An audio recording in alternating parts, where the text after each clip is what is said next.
Musk को लगा बड़ा झटका, सुप्रीम कोर्ट चुनाव में हुई हार। जिनपिंग ने यूनुस को थमाया लॉलीपॉप, गदगद हुआ बांग्लादेश। ट्रंप के बाद चिली के राष्ट्रपति ने की पीएम मोदी की जमकर तारीफ। आज दुनिया पर टैरिफ बम फोड़ेंगे ट्रंप, भारत पर किया बड़ा दावा। चरम पर अमेरिका ईरान टकराव का तीसरे विश्व युद्ध की है आहट। नमस्कार, मैं शालिनी और आप देख रहे हैं द न्यूज 15। स्वागत है आपका हमारे खास प्रोग्राम दुनिया के हालचाल में। चलिए नजर डालते हैं इन बड़ी खबरों पर विस्तार से।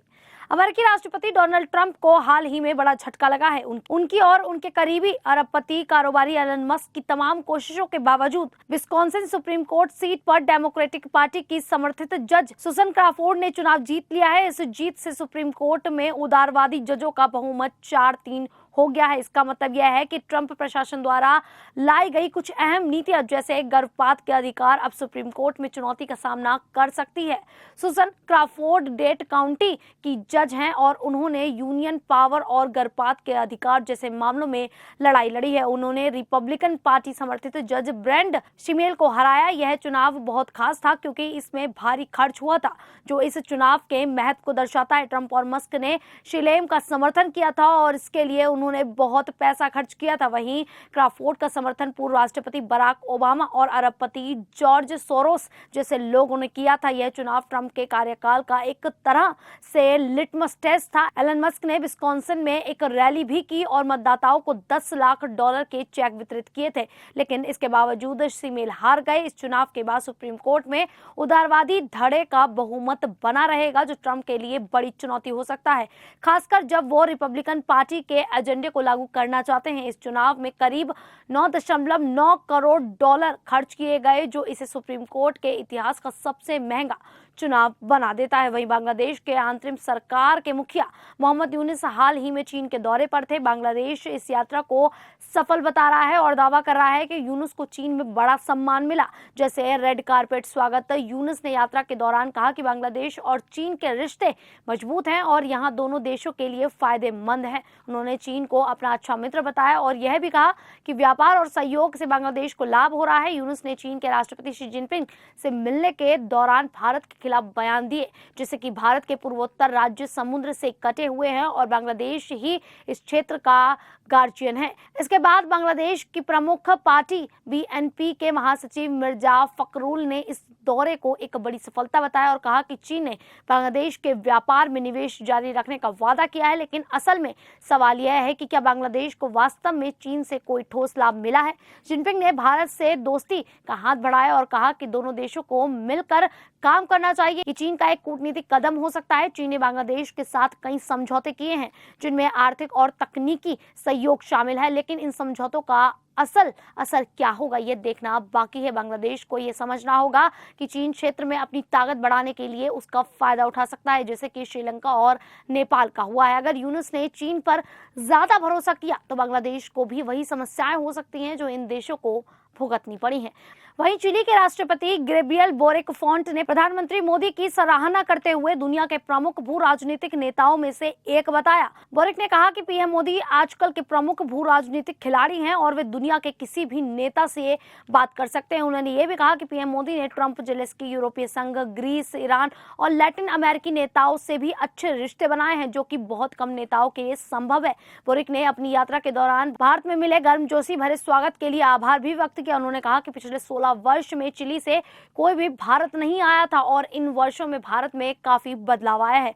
चिली अब भारत के साथ अपने संबंधों को और गहराई से मजबूत करना चाहता है। राष्ट्रपति बोरिक ने कहा कि चिली एक ऐसा देश है जो दुनिया के कई देशों से जुड़ा हुआ है, जैसे चीन, अमेरिका, यूरोपीय संघ, जापान, इंडोनेशिया और ऑस्ट्रेलिया। अब वे भारत के साथ भी अपने संबंधों को और मजबूत करना चाहते हैं। राष्ट्रपति बोरिक 5 अप्रैल 2025 तक प्रधानमंत्री मोदी के निमंत्रण पर भारत दौरे पर हैं। इस दौरान वे नई दिल्ली के अलावा आगरा, मुंबई और बेंगलुरु में भी जाएंगे। उनके साथ चिली के कई मंत्री, सांसद और व्यापारिक नेता भी हैं। राष्ट्रपति बोरिक की पहली भारत यात्रा है। इस यात्रा के दौरान राष्ट्रपति बोरिक ने प्रधानमंत्री मोदी के साथ द्विपक्षीय वार्ता की और भारत की राष्ट्रपति द्रौपदी मुर्मू से भी मुलाकात की है। वहीं अमेरिकी राष्ट्रपति डोनाल्ड ट्रंप ने 2 अप्रैल को व्हाइट हाउस के रोज गार्डन में एक अहम घोषणा की। उन्होंने पारंपरिक टैरिफ लागू करने की बात कही, जिसका मतलब है कि अब अमेरिका दूसरे देशों से जो सामान मंगवाता है उस पर उतना ही टैक्स वसूलेगा जितना गुना इन देशों में अमेरिकी सामान पर लिया जाता है। इस फैसले से दुनिया भर में टेंशन बढ़ गई है, क्योंकि यह कई देशों के लिए बड़ा बदलाव हो सकता है। ट्रंप ने इस फैसले से पहले बड़ा दावा किया था कि उन्होंने सुना है कि भारत अपने टैरिफ में बड़ी कटौती करने जा रहा है। हालांकि इस बारे में ना तो भारत की ओर से कोई आधिकारिक बयान आया है और ना ही ट्रंप ने किसी और विवरण का जिक्र किया। ट्रंप ने यह भी कहा कि कई देशों को डर है कि अमेरिका भी